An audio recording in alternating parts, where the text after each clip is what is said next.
이번에는 아날로그 신호, 디지털 신호, 아날로그 신호의 디지털 변환에 대해서 살펴보겠습니다. 아날로그 신호는 시간에 따라 연속적으로 변하는 신호입니다. 아날로그 신호는 정해진 범위 내에서 어떠한 값으로도 표현할 수 있으며 전압, 전류, 그리고 온도, 습도 등과 같은 물리량 표현에 사용됩니다. 디지털 신호는 시간에 따라 불연속적인 값을 가진 신호입니다. 정해진 범위 내에서 특정 값으로만 표현 가능한 신호이며 연속적인 아날로그 값을 디지털로 변환해서 사용하면 여러가지 장점을 얻을 수 있습니다. 먼저 신호 처리하기가 쉽고 잡음에 강하며 시스템 구현이 쉽습니다. 하지만 아날로그 신호를 완벽하게 표현할 수 없다는 단점이 있습니다. 아날로그 신호를 디지털 신호로 변환하면서 발생하는 변환 오류가 필연적으로 발생하게 됩니다. 아날로그 신호를 디지털 신호로 변환하는 회로에 대해 알아보겠습니다. 아날로그 신호를 디지털 신호로 변환하는 회로를 ADC라고 하는데, 이 ADC는 연속적으로 변하는 아날로그 전기 신호를 불연속적인 디지털 신호로 변환하는 회로입니다. 반대로 불연속적인 디지털 신호를 연속적 아날로그 신호로 변환하는 회로를 DAC, 디지털 투 아날로그 컨버터라고 합니다. 일반적으로 디지털 시스템은 외부로부터 아날로그 신호로 표현되는 물리량을 받아서 ADC를 거쳐 디지털 신호로 변환한 다음에 그 변환된 데이터를 처리하고 그 결과를 디지털 신호로 출력하든지 아니면은 아날로그 신호로 변환하여 출력하고 있습니다. 다음은 아날로그 신호를 디지털 신호로 변환하는 과정을 살펴보겠습니다. 이 과정은 크게 샘플에서 홀딩하는 과정과 퀀타이제이션 한 후 코딩하는 과정으로 구분해서 설명할 수 있겠습니다. 먼저 샘플 앤 홀딩 과정은 연속적으로 변하는 아날로그 신호를 샘플링하여 일정 시간 동안 유지하는 것을 말합니다. 이때 아날로그 신호를 샘플링하는 빈도를 샘플링 프리퀀시라고 하는데 ADC 과정에서 아주 중요한 파라미터가 되겠습니다. 샘플링 주파수가 높을수록 아날로그 신호를 디지털 값으로 정밀하게 표현할 수가 있어서 변환 에러를 줄일 수 있지만은 변환 결과로 얻어지는 디지털 신호량이 크게 증가하는 단점이 있습니다. 반대로 샘플링 주파수가 낮으면은 디지털 신호량은 줄일 수 있지만 변환 에러가 증가하는 문제가 있습니다. 샘플링된 신호를 디지털 값으로 변환하기 위해서는 일정 시간 동안 신호를 유지해야 합니다. 이 시간을 홀드 타임이라고 합니다. 샘플 앤 홀딩 과정이 끝나면은 양자화와 부호화 과정을 통해서 디지털 신호로 변환됩니다. 샘플링된 아날로그 값을 양자화하는 과정, 즉 퀀타이제이션 하는 과정을 거쳐 사전에 분할된 변환 구간에 매핑하게 되고 부호 과정을 통해서 그 변환 구간에 디지털 신호 값을 부여하게 됩니다. 양자화 과정은 아날로그 신호의 전체 변환 범위, 즉 최대값과 최소값 사이를 레졸루션에 따라 구간을 설정하게 됩니다. 레졸루션은 분해능을 말하며 아날로그 값을 표현할 디지털 신호의 길이, 즉 디지털 데이터의 비트수를 말합니다. 이 비트수에 따라 변환 구간의 개수가 결정되게 됩니다. 구체적으로 말하면 레졸루션이 n비트라면 전체 변환 범위를 2의 n승계로 나눈 다음에 그 각각에 대해서 디지털 값을 할당하게 됩니다. 예를 들면은 ADC 레졸루션이 10비트라면은 아날로그 신호의 전체 변환 범위는 1024개의 변환 구간으로 나누어지게 됩니다. 코딩 과정은 변환 구간에 실제로 디지털 값을 할당하는 과정이 되겠습니다. 다음 그림은 ADC 동작을 그림으로 표현한 것이 되겠습니다. ADC 동작을 크게 샘플링, 퀀타이제이션, 코딩으로 구분한다면은 좌측 상단부터 설명할 수 있겠습니다. 먼저 아날로그 시그널은 시간에 따라서 이렇게 연속적으로 변하는 값이 되겠습니다. 그리고 샘플링 과정을 통해서 각 아날로그 신호를 주기적으로 샘플링 클락에 동기되어서 값들을 이렇게 샘플링하게 됩니다. 이 샘플링된 값을 홀드 타임 동안에 유지하게 되고요. 이와 같이 유지하게 됩니다. 샘플 앤 홀드 회로를 통해서 얻어진 결과값은 이와 같이 막대 그래프처럼 보이는 이와 같이 불연속적인 값으로 표현되게 됩니다. 샘플 앤 홀딩이 끝난 다음에는 이 퀀타이제이션 과정을 거치게 되는데 퀀타이제이션 과정에서는 이 아날로그의 최소값과 최대값 사이를 최대값 사이를 일정한 간격으로 이렇게 분할하게 됩니다. 예를 들어서 8개의 단계로 나눈다면은 하나, 둘, 셋, 넷, 다섯, 여섯, 뭐 일곱, 여덟 이렇게 되겠죠. 하나, 둘, 셋, 넷, 다섯, 여섯, 일곱, 여덟. 이와 같이 변환 구간을 일정한 간격으로 나누게 됩니다. 이 과정을 퀀타이제이션, 양자화 과정이라고 말합니다. 그 다음에는 여기에 샘플 앤 홀드로 결정한 요 값을 요 양자화 구간으로 매핑시키게 됩니다. 이때 양자화 에러가 발생되게 됩니다. 즉 샘플링 구간이 이와 같이 있다고 가정하고 내가 샘플링한 데이터가 이와 같은 데이터라고 했을 때 이 샘플링된 이 값을 양자화 구간이 요 부분 요 위에다가 할당을 할 건지 요 밑에 값에 할당한 건지에 따라서 퀀타이제이션 에러 값이 크게 달라지게 됩니다. 예를 들어서 밑에 값에 할당하는 경우에는 예를 들어서 0, 0, 1에 할당하는 경우하고 0, 1, 0 다음은 0, 1, 1이 되겠죠. 이와 같이 할당된다고 가정했을 때 이 샘플링한 값을 0, 1, 0에 할당하게 되면은 여기서 이만큼의 퀀타이제이션 에러가 발생하게 되는 거고 이 값을 0, 0, 1에 할당한다면은 요만큼의 값을 요만큼의 에러를 손해보게 됩니다. 따라서 기본적으로 이와 같이 퀀타이제이션을 통해서 할당 구간을 결정하게 되면 필연적으로 이런 에러를 포함하게 됩니다. 이런 에러를 퀀타이제이션 에러라고 하는 것이죠. 퀀타이제이션이 끝난 다음에는 실제로 바이너리 값을 즉 비트 패턴을 할당하게 됩니다. 지금 이 예에서는 각각의 퀀타이제이션 스텝을 이렇게 최대 8개의 간격으로 나눴다고 가정을 하고 각각에 대해서 4비트를 할당하여 이것을 식별하고 있습니다. 첫 번째 스텝은 001, 두 번째는 0010, 요거 같은 경우는 네 번째 스텝이 되겠죠. 이 중간에 세 번째 스텝이 가정하면은 네 번째 스텝인 경우는 0100. 이와 같은 방식으로 각 퀀타이제이션 스텝에 대해서 값을 할당하는 것을 갖다가 코딩이라고 얘기합니다. 이와 같이 001, 00, 10 이렇게 할당이 되겠죠.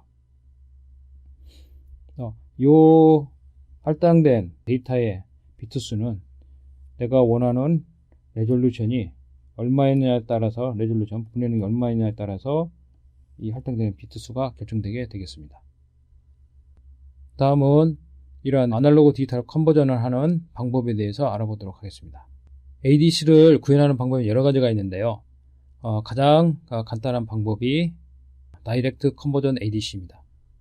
다이렉트 컨버전 ADC는 고속의 컴패레이터와 기준전압 생성을 위한 전압 분배 회로로 구성하는 ADC가 되겠습니다. 우측의 그림을 보면은 기준전압 분배 회로는 이 저항으로 구성된 이 네트워크를 의미하고요. 즉 레퍼런스 전압을 일정한 간격으로 분할하여 기준이 되는 전압을 생성하게 됩니다. 그리고 이 삼각형으로 표시된 게 컴패레이터 비교기인데 요거 같은 경우에는 인풋되는 전압과 기준 전압을 비교하는 회로가 되겠습니다. 내가 n비트를 분해능이 n인 경우, 즉 n비트를 사용해서 아날로그 신호를 디지털 데이터로 변환하는 경우에는 실제로 이 n-1개의 비교기와 2n개의 저항으로 구성된 전압 분배 회로를 사용하게 됩니다. 여기서 보는 바와 같이 이 경우에는 분해능이 8개가 되겠죠. 즉 2의 3승 3빛으로 데이터로 표현하는 이 ADC를 보여주고 있습니다. 따라서 비교기는 8개가 필요하게 되고요.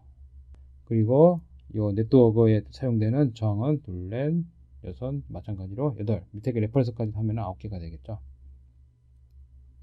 이와 같은 저항 등을 사용해서 전압 분배 회로를 구성하게 됩니다. 이 다이렉트 컨버전 ADC 같은 경우에는 변환이 가장 빠르고요. 대신에 하드웨어 사용량이 가장 많습니다. 따라서 소비 전력이 굉장히 많고요. 그렇지만은 변환이 굉장히 빠르기 때문에 고속의 ADC가 필요한 경우에는 이러한 다이렉트 컨버전 ADC를 사용하는 것이 좋다고 하겠습니다. 이 다이렉트 컨버전 ADC는 프레시 ADC 또는 패럴 ADC로 알려져 있습니다. 두 번째 ADC 방법은 Successive Approximation ADC가 되겠습니다. 여기는 DAC, 즉 디지털 투 아날로그 컨버터와 컴패레이터, 즉 비교기를 사용해서 MSB부터 LSB까지 추정하면서 변환하는 방법이 되겠습니다.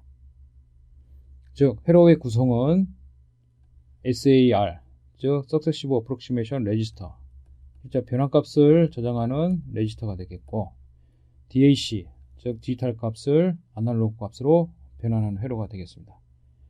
그 다음에 변환하고자 하는 신호는 이쪽, 즉 하단부에서 입력되고, 이 변환하고자 하는 신호가 샘플 앤 홀드 네트워크를 통해서 샘플링 된 다음에 이 비교기에서 비교하게 됩니다. 기본적으로 입력되는 아날로그 값과 내가 지금 참고로 하고자 하는 데이터 값을 실제로 아날로그 값으로 변환해서 그 변환된 아날로그 값을 기준값으로 삼게 됩니다. 그래서 기준값보다 크면은 SAR 레지스터의 값을 하나 증가시키고, 다시 증가시킨 값을 기준으로 해서 아날로그 신호를 발생하고, 그 아날로그 신호는 이전 아날로그 신호보다 높은 값이 되겠죠. 그 값을 다시 기준으로 삼고 있습니다. 이것은 간단히 얘기하면 뭐와 같은가 하면은 00로부터 시작해서 가령 이 변환값이 3비트이다고 가정하면은요, 0, 0, 1, 0, 1, 0 쭉 해서 최대 값인 111까지 요 값들을 요 SIR 레지스터에서 저장하고 있고, 처음에 스타트할 때 SIR 값을 이걸로 시작하면 요거에 해당하는 전압을 DAC를 통해서 구해낸 다음에 요 구해진 전압값을 레퍼런스로 삼게 됩니다. 그래서 입력값과 비교해서 입력값이 실제 변환된 DAC의 출력값보다 크면은 요 값을 하나 증가시킵니다. 그러면 다음 기준값은 001으로 만들어진 값이 되겠죠. 즉 기준값이 DA의 기준값이 비교할 때마다 하나씩 올라가게 됩니다. 최종적으로는 이 입력값이 DAC 값보다 작아지는 경우가 발생하게 되겠죠. 이때의 DAC SAR 값이 결국 최종 변환값이 되게 됩니다. 방법적으로는 0부터 시작해서 각각에 대해서 기준값을 만들어내고, 이 기준값과 입력값을 비교를 해서 이 입력값이 기준값보다 작아지는 이런 포인트를 찾아서 그 값을 변환, DAC 결과값으로 취하는 이런 방식을 취합니다. 이 Successive Approximation ADC 방법은 비교적 회로가 간단합니다. 레지스터 하나와 이 레지스터는 카운팅 기능을 갖겠죠. 그리고 DAC 하나, 그리고 샘플 앤 홀더 하나, 그 다음에 컴패레이터. 앞에서 썼던 것보다는 훨씬 간단한 구조를 가지고 있죠. 대신에 000부터 001, 101, 즉 자기가 원하는 값을 찾을 때까지 이 루프를 반복하게 됩니다. 그래서 변환 시간이 상대적으로 길다고 하겠습니다. 세 번째 ADC 방법은 램프 컴페어 ADC가 되겠습니다. 램프 컴페어 ADC는 프리러닝 이징 카운터와 DAC, 비교기로 구성되어 있습니다. 좌측 상단에 카운터 하나와 DAC, 그리고 시프트 레지스터가 우측 하단에 있습니다. 최종 디지털 아웃풋은 우측 하단에 있는 시프트 레지스터를 통해서 출력되게 됩니다. 변환하고자 하는 아날로그 인풋은 아래에 있는 컴패레이터 쪽으로 들어가게 되고요.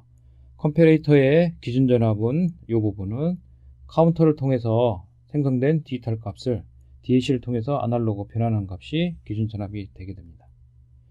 이 방식은 입력되는 전압과 기준 전압을 연속적으로 비교하면서 해당하는 값이 될 때까지 연속적으로 이 레퍼런스를 만들면서 기준 전압을 만들면서 비교를 하게 됩니다. 그래서 해당하는 값이 결과값이 나오면은 그때의 값을 바로 시프트 레지스터 통해서 외부로 출력하는 이런 구조를 가지고 있습니다.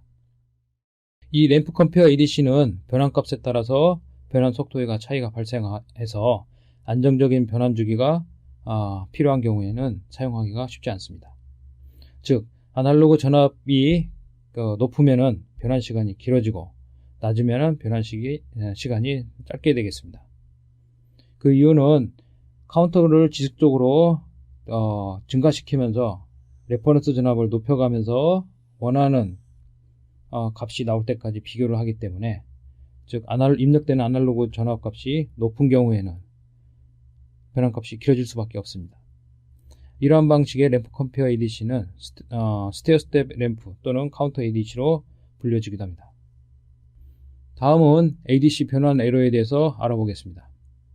ADC 변환 에러는 크게 양자화 에러와 절대 에러 두 개로 나눌 수가 있습니다. 양자화 에러는 연속적인 아날로그 신호를 유한한 비연속적인 디지털 코드로 양자화하기 때문에 발생하는 필연적인 에러가 되겠습니다. 절대 에러는 실제값과 변환값의 차이값이 되겠습니다. 이러한 절대 에러에는 옵셋 에러, 게인 에러, 인티그럴 non-linearity 에러와 디퍼런셜 non-linearity 에러로 표시되고 있습니다. 옵셋 에러는 첫 번째 ADC 변환 시 실제값과 변환값의 오차를 말합니다. 이 그림에서 X축 방향, 즉 수평축 방향은 인풋 볼테이지 값이고 수직축 방향은 출력되는 변환값이 되겠습니다. 아이디얼한 ADC 경우에는 이와 같이 점선과 같이 리니어하게, 즉 선형성을 가지고 있어야 합니다. 하지만 실제로는 그렇지 못하고 첫 번째 변환, 즉 디지털 값으로 0x, 00, 최대값은 0x, FF가 되겠죠. 이 경우에는 8빛 분해능을 갖는다고 가정했을 때 이렇습니다. 최대값과 최소값을 이렇다고 가정했을 때 최소값이 실제로는 이 값이 돼야 되는데 실제로는 이 값이 된다는 거죠. 그래서 이만큼의 편차가 발생합니다. 즉 이 경우, 이게 0V, 인풋이 0V이고 이게 가령 예를 들어서 3V라고 한다고 하면은, 또는 0.3V라고 가정했을 때는 이 구간에서는 항상 0이 되는 거죠. 실제로는 이 값은 0.3V가 되면은 아이디얼 케이스는 이 값이 나와야 되는데 그럼에도 불구하고 이 값이 나오는 거죠. 그만큼 에러를 포함하게 됩니다. 이와 같은 에러를 옵셋 에러라고 얘기합니다. 옵셋 에러와 반대로 게인 에러가 있습니다. 게인 에러는 ADC의 마지막 변환, 즉 FE에서 FF 변환 시 실제값과 변환값 사이의 오차를 말합니다. 00일 때, 즉 디지털 값이 00일 때, 가장 낮은 볼테이지 값일 때 이때가 옵셋 에러라고 하는 반면에 제일 높은 값 0x FF일 때 이때의 오차값을, 이게 아이디얼한 값이 되겠고 이게 실제값이 됩니다. 이만큼의 편차가 발생하게 되겠죠. 즉 요 FF는 실제로 FF 값은 실제로 인풋 볼트의 최대값에 해당하지 않고 인풋 볼트의 요 값에 해당하는 거죠. 이만큼의 편차가 있는 겁니다. 이와 같은 편차를 갖는 것은 여러 가지 이유가 있겠습니다만은, 이런 에러는 전체적인 ADC의 변환의 정확도를 떨어뜨리는 원인이 되겠습니다. 세 번째 에러는 인티그럴 non-linearity 에러가 되겠습니다. 이 INL 에러는 변환 과정에서 발생한 실제값과 변환값의 최대 차이값이 되겠습니다. 이 INL은 실제로 ADC의 선형성이 훼손된 선형성 오류가 되겠습니다. 아이디얼 ADC 경우에는 이와 같이 리니어한 특성을 가지고 있습니다. 즉 선형적으로 이 값이 매핑이 돼야 되겠죠. 그럼에도 불구하고 실제 ADC는 이와 같은 커브를 갖게 됩니다. 어느 경우에는 더 높은 값이, 어느 경우에는 더 낮은 값이 발생되게 되는데, 이런 형태로 ADC가 이루어지면은 선형성이 깨지게 됩니다. 그래서 INL 에러라고 하는 것은 이렇게 선형성이 깨진 상태에서 가장 오차가 큰 케이스, 이 그림에서는 이 부분이 되겠죠. 이 부분의 오차는 요만큼이 되겠고 이 부분의 오차는 이와 같이 되겠습니다. 이 중에서 이런 오차 중에서 가장 큰 오차를 INL 에러라고 얘기합니다. 다음 네 번째 에러는 Differential Non-Linearity 에러라고 불리는 DNL 에러가 되겠습니다. 실제 코드 변환폭과 변환 시 발생한 변환폭의 최대 차이값을 얘기합니다. 실제 코드 변환폭과 변환에서 발생한 변환폭의 차이값이 발생하는데요. 이 차이값 중에 최대값을 DNL 에러라고 얘기합니다.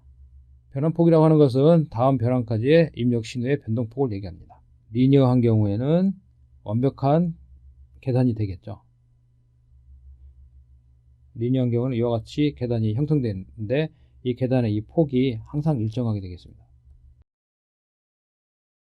하지만은 어떤 경우에는 계단이 이와 같이 짧았다가 다시 길었다가 짧았다가 또 길었다가 뭐 이런 식으로 리니어하지 않고 울퉁불퉁하게 되겠죠.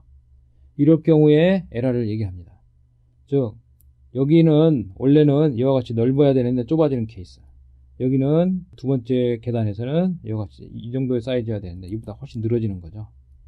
그래서 DNL 에러라고 하는 것은 이 계단에서 벗어난 정도, 이 계산 실제로 아이디얼한 계단의 폭과 실제 폭과의 편차를 얘기합니다. 이 중에서 가장 최대값이 되겠죠. 이 경우는 이 값이 되겠죠. 이렇게 이 변환의 폭이 이 계단의 이 각 계단마다의 길이가 달라지는 DNL 경우에는 이 값이 계속 누적이 되겠죠.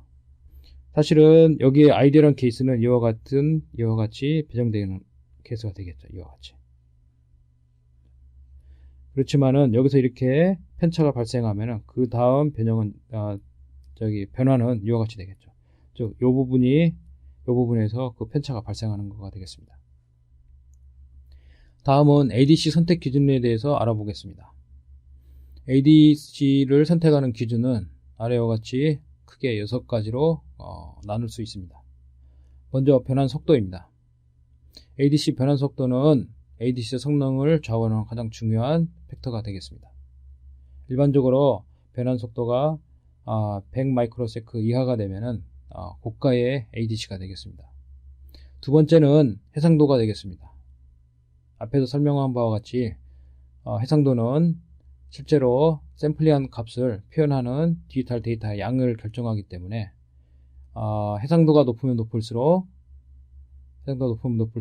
정밀하게 컨버전을 하겠지만 그만큼 발생하는 데이터량도 많아지게 됩니다. 8bit이나 10bit, 12bit가 일반적으로 사용되고 있습니다. 다음에는 디지털 출력 레벨에 대한 얘기입니다.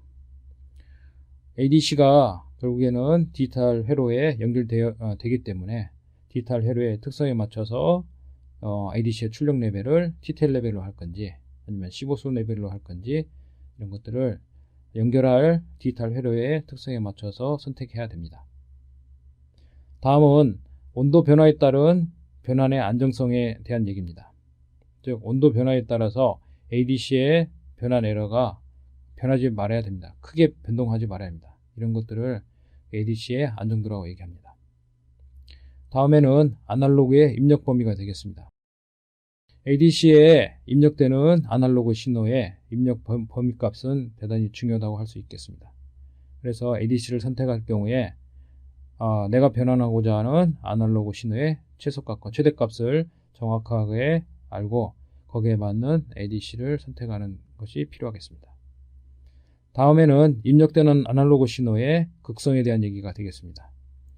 변환하고자 하는 아날로그 신호의 극성이 유니폴라, 즉 단일극성인지 또는 양극성인지 바이폴라인지를 먼저 확인해서 ADC를 선택해야 됩니다. 유니폴라 인풋은 이와 같이 레퍼런스 그라운드에 대해서 한극성을 갖는 것이 되겠습니다. 이 경우에는 플러스 값을 갖는 거죠. 바이폴라인 경우에는 레퍼런스 그라운드를 기준으로 해서 플러스 인 영역과 마이너스 영역이 공존하는 신호가 되겠습니다. 따라서 내가 사용할 ADC가 유니폴라를 지원하는지 아니면 바이폴라를 지원하는지를 확인하고 ADC를 선택해야만 되겠습니다.